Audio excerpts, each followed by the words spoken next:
Hello, আসসালামু আলাইকুম। নিশ্চয় আপনারা অনেক ভালো আছেন। আমি নাইলা বাড়ি আছি আপনাদের সাথে।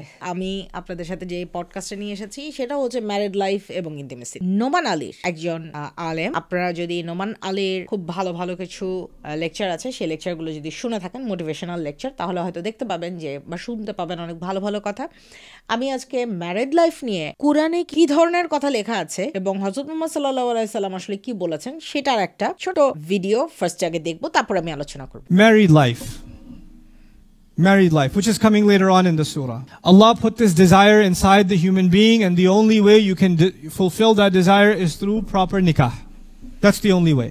Married life is supposed to be the fulfillment of your desires. The desires of the male and the desires of the female. But Allah gave us that halal option. He gave us that alternative. And He gave it for a reason. By the way, guys, I know this sounds adult, and I know children are here, but Surah An-Nur, you should have known better. You know, the word for intimacy, intercourse, and the word for marriage is the same word in Arabic. It's the same word in Arabic. It's the same word in the Quran. Didn't I just show it to you? This is not some small part of marriage. This is at the heart of what marriage is. Like the Prophet himself would say, sallallahu alayhi wasallam, until you taste his honey, until she tastes your honey. I'm not trying to be shameless here, but I'm trying to help you understand. Allah put this desire in us, and that desire should be fulfilled to your satisfaction within marriage. Because if it's not if you're not satisfied and happy in your marriage, then it's going to start messing you up. It's going to start messing you up. And it's not going to be good for you, it's not going to be good for her. And you know what the biggest damage will be? The biggest damage will be to your iman. Because this subject is there to protect what? Iman. That's what it's there for. Your spiritual life will be damaged. You won't be able to concentrate. You won't be able to think properly, because these unmet desires are going to eat away at you. It's a serious subject, people. This is a very serious subject. This is an act of love. This is an act of rahmah between two people. They're closer than they've ever been. These people, قَدْ أَفْضَى بَعْضُكُمْ إِلَى بَعْضٍ. The way Allah talks about it is so beautiful. Allah says, you have poured into each other. You have shared everything about Yahunna libasul lakum wa antum libasul lahunna. They are your clothing, you are their clothing. Clothing is never something that hurts you. Clothing is something that comforts you. Clothing is something that beautifies you. Clothing is something that feels good. You know, subhanallah, clothing is closer to you than anything else.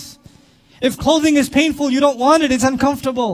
Noman আলীর এই বক্তব্য থেকে আমরা কিন্তু একটা ব্যাপার খুব স্পষ্ট যে কোরআন এবং হাদিসে ফিজিক্যাল ইন্টিমেসির কথা বলা আছে, খুব সুন্দর করে বলা আছে। সো বিয়ের পর physical intimacy is a very very common part, এবং দুজনের মধ্যে একটা খুব ভালো সম্পর্ক তৈরি হবে, ভালোবাসা, রেসপেক্ট এর মাধ্যমে ফিজিক্যাল ইন্টিমেসি তৈরি হবে। ফিজিক্যাল ইন্টিমেসি ডাজন্ট মিন যে আপনি একজনকে পয়সা দিয়ে বিয়ে করেছেন এবং পয়সা দিয়ে বিয়ে করে আপনি তার সাথে সম্পর্ক করবেন, তাহলে সেই সম্পর্ক করার চাইতে একটা প্রস্টিটিউটের সাথে সম্পর্ক করা অনেক বেটার। কেন এই সম্পর্কটাকে আসলে হালাল করা হয়েছে, ফিজিক্যাল ইন্টিমেসিকে কেন হালাল করা হয়েছে বিয়ের মাধ্যমে? বিকজ এই সম্পর্কের মাধ্যমে তারা একটা সুন্দর সম্পর্ক, একটা সুন্দর একটা অবস্থানে থাকে, এবং তাদের জৈবিক চাহিদা যখন মেটে তখন কিন্তু তারা খুব ঝামেলা তৈরি করে না, মানে তারা অন্য যে কোনো কাজ করতে পারে, তাদের ইমান ঠিক থাকে। তাহলে যে মানুষের মধ্যে ইমান নাই, যে মানুষের মধ্যে ফিলোসফি নাই, যে মানুষের মধ্যে ইসলাম নাই, সেই মানুষই সব ধরনের সম্পর্ক, মানে বিবাহের পরে যত ধরনের সুন্দর সম্পর্ক, সেই সম্পর্কগুলো থেকে দূরে থাকবে।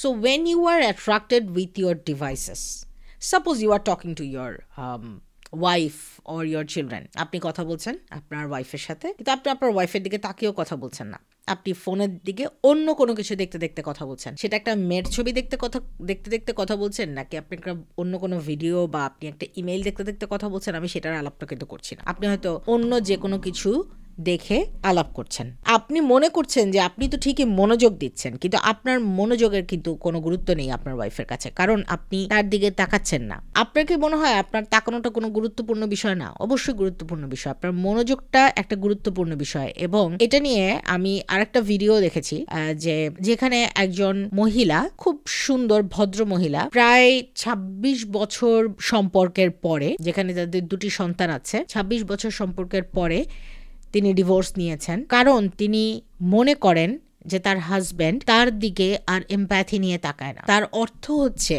যে একটা সম্পর্ক শুধু কিন্তু ইন্টিমেসির জন্য না, এই সম্পর্কটার মধ্যে এমপ্যাথি থাকতে হবে, তাদের দুজনের মধ্যে লাভ এফেকশন থাকতে হবে। লাভ এফেকশনটা যখন থাকে না, তখন এই বিয়ের আসলে কোনো ভ্যালুই থাকে না। এবং ডিভোর্সকেও কেন আমাদের এই ইসলাম ধর্মে একসেপ্টেবল করা হয়েছে, বিকজ দুইজন ইনকম্পিটেবল মানুষ একসাথে থাকতে পারে না। ইনকম্পিটেবল মানুষকে একসাথে থেকে সম্পূর্ণভাবে অস্থির জীবনযাপন করার কোনো মানে হয় না। বাংলাদেশের ডিভোর্সের পরিমাণ যাই হোক না কেন, ডিভোর্স মানুষকে না দেওয়ার কারণ হচ্ছে, বা মেয়েরা কেন দিতে চায় না, বাবা মা কেন দিতে দেয় না, তাহলে ইনসিকিউরিটি। কারণ ছেলেরা বিয়ের পরেই মেয়েদেরকে টেক কেয়ার করে না, তাহলে ডিভোর্সের পরে কি করে টেক কেয়ার করবে? যেই ছেলে বিয়ের আগেই একটা বিয়ের সময় বিয়ের সম্পর্ক থাকা অবস্থায় একটা মেয়েকে টেক কেয়ার করতে পারে না, সে কিভাবে বিয়ের পরে টেক কেয়ার করবে বা ডিভোর্সের পরে টেক কেয়ার করবে বা টেক কেয়ার করে? এই কারণে কিন্তু ডিভোর্স হয় না। Divorce and marriage both is a part of life and good for life. যেই সম্পর্কটা আপনারা তৈরি করছেন সেই সম্পর্কের জাস্ট একটা জিনিস মাথা থেকে বের করে দিতে হবে, সেটা হচ্ছে ওয়েডিং সেরেমনি। ওয়েডিং সেরেমনিটা কিন্তু খুবই আননেসেসারি একটা আয়োজন। এখনকার ওয়েডিং সেরেমনি বা একটা ওয়েডিং মানে লাখ টাকা দামের শাড়ি কেন, কোটি কোটি টাকা দিয়ে মানুষ খাওয়াও, প্রচুর অনেক বড় আয়োজন করো, যতটা না ক্যাপাসিটি আছে তার থেকে বেশি বড় আয়োজন করো, এবং মানুষকে কিন্তু খাওয়াতে হবে। কারণ কি, আমি সবার বিয়ে যেহেতু খেয়েছি, এটা আমি বেশ কয়েকটা মানুষের কাছে শুনেছি যে যেহেতু আমি অনেকের বিয়ে খেয়েছি, তাহলে তো আমার ছেলেমেয়ের বিয়েও তো আসলে সবাই এক্সপেক্ট করবে যে তাদেরকে আমি দাওয়াত দিব। যিনি আপনাকে দাওয়াত খাইয়েছেন তিনি তো তার ক্যাপাসিটিতে দাওয়াত খাইয়েছেন। আপনি যে ওয়েডিংটা আসলে অ্যারেঞ্জ করছেন, সেই ওয়েডিংটা কি সত্যি প্রয়োজনীয়, হালাল? কারণ সেখানে তো প্রচুর পরিমাণে খরচ হচ্ছে, সেখানে আননেসেসারি খরচ হচ্ছে। আমি ইন্টিমেসি থেকে কেন এই জায়গায় চলে এসেছি, কারণ এখনকার ওয়েডিং গুলো যখন অ্যারেঞ্জ করা হয়, তখন সেই অ্যারেঞ্জমেন্টের মধ্যে এত পয়সা খরচ করা হয়, আননেসেসারি খরচ করা হয়, যে খরচের কারণে মানুষের মধ্যে সম্পর্কের ভ্যালুটা আর থাকে না, ওয়েডিং এর ভ্যালু চলে আসে যে আমি এই বিয়েটার পিছনে আসলে কত খরচ করেছি। পাবলিক পারসেপশন চলে আসে যে আমি এই বিয়েতে আসলে কি কি করেছি, মানুষ কতজন জেনেছে, যেহেতু এতজন লোক খাইয়েছি, এতজন মানুষ জেনেছে, তাহলে তো এই বিয়ে আমার জন্য আমাকে টিকায় রাখতেই হবে, কারণ এটা তো সমাজের জন্য বিয়ে করা, আমি তো আমার জন্য বিয়ে করি নাই। আমরা সমাজের জন্য বিয়ে করি, এটা ঠিক, কিন্তু আপনি যে একটা মানুষের সাথে থাকবেন সেটা তো আপনার জন্য থাকবেন, সমাজের জন্য তো থাকবেন না। আপনার পরিবারের জন্য হয়তো আপনার একটা মানুষের সাথে থাকতে হবে, কিন্তু আপনার সেটাও আপনার কতটুকু সহ্য ক্ষমতা সেটার উপর নির্ভর করে। আপনি আপনার সহ্য ক্ষমতার বাইরে গিয়ে তো আর কোনো কিছু করতে পারেন না। Life is short but very beautiful, কিন্তু এই লাইফেই আপনার একটা পার্সোনাল লাইফ, একটা পার্সোনাল স্পেস খুব প্রয়োজন, এবং সেখানে আপনি আপনার মতো করে থাকাটাও খুব প্রয়োজন। সেখানে যদি আপনার পার্টনারশিপ ম্যাচ না করে, তাহলে better to break up. Divorce is very important. দুইটা মানুষের সম্পর্ক সম্পূর্ণভাবে নষ্ট হয়ে যাওয়ার চাইতে মারামারি, কাটাকাটি এসব করার তো কোনো দরকার নাই। আমার তোমার সাথে থাকতে ভালো লাগছে না, তোমার সাথে থাকতে ভালো লাগছে না বিকজ আমি তোমার সাথে কোনোভাবে ম্যাচ করতে পারছি না। I am not happy with you because তোমার শরীরের গন্ধ আমার ভালো লাগে না, তোমার চেহারা আমার দেখতে ভালো লাগে না। এবং এই কথাগুলো আপনি যখন আপনার ওয়াইফকে কোনো কারণে কখনো বলেছেন, আপনি যদি কখনো বলেন যে তোমার শরীরের গন্ধ আমার ভালো লাগে না, অথবা আপনার হাজবেন্ডের গায়ের গন্ধও কিন্তু আপনার ভালো না লাগতে পারে, এবং এইটা নিয়েও আপনি হয়তো কথা বলেছেন যে আপনার ভালো লাগছে না, you can change your dress, you can get shower, but আপনার হাজবেন্ড হয়তো দিনের পর দিন শাওয়ার করছে না, তার গায়ের বিদঘুটে গন্ধটা আপনার পছন্দ হচ্ছে না। আবার আপনি পারফিউম দিচ্ছেন, সেটা তার সহ্য হচ্ছে না, কারণ সে পারফিউম সহ্য করতে পারছে না। আপনি সাজছেন, সে আপনার দিকে তাকিয়েও দেখছে না, সে ভাবছে যে এটা কেন করছে। আবার আপনি না সাজলেও যে আপনার দিকে তাকাচ্ছে, তাও কিন্তু না। তার মানে he is not attracted to you, she is not attracted to you. এবং যে মানুষ যে মানুষের প্রতি অ্যাট্রাক্টেড না, তার সাথে তো হ্যাপি হওয়ার কোনো সম্ভাবনা নাই। বাচ্চা প্রডিউস করা is just a matter of freak of second. এইটার সাথে প্লেজারের কোনো সম্পর্ক নাই। একটা মেয়ের প্লেজারের জন্য ফিজিক্যাল যে ইন্টিমেসির দরকার হয়, সেটা বাচ্চা প্রডিউস করার জন্য দরকার হয় না, খুব সামান্য সময় দরকার হয়, সামান্য কিছু শুক্রাণুর দরকার হয়। এছাড়া বাচ্চা প্রোডাকশনের জন্য প্লেজারের কোনো দরকার নাই। বাট বাচ্চা প্রডিউস করার পরে আমাদের সমাজ, আমাদের বাবা মা, আমাদের আশেপাশের লোকজন সবাই এক্সপেক্ট করে যে okay they are very happy, they are physically very happy, হ্যাঁ they are intimate. But husband and wife তারা নিজেরাই একমাত্র জানে।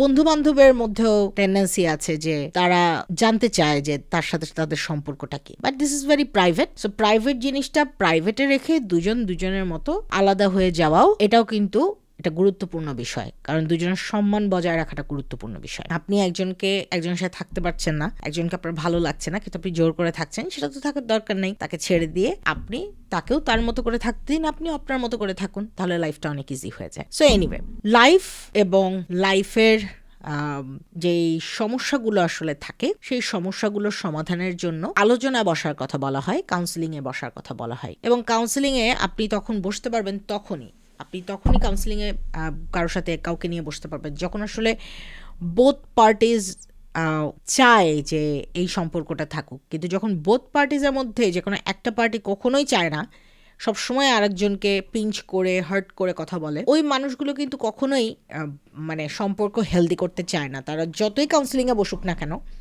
দে আর বেসিক্যালি আনহেলদি। এবং এই আনহেলদির পেছনেও দেখা যায় কিছু কারণ থাকে। কখনো কখনো ফ্যামিলির পুশ থাকে, যে ফ্যামিলি হয়তো এমন কিছু কথা বলছে ওয়াইফের সম্পর্কে যে হাজব্যান্ড খারাপ বিহেভ করছে,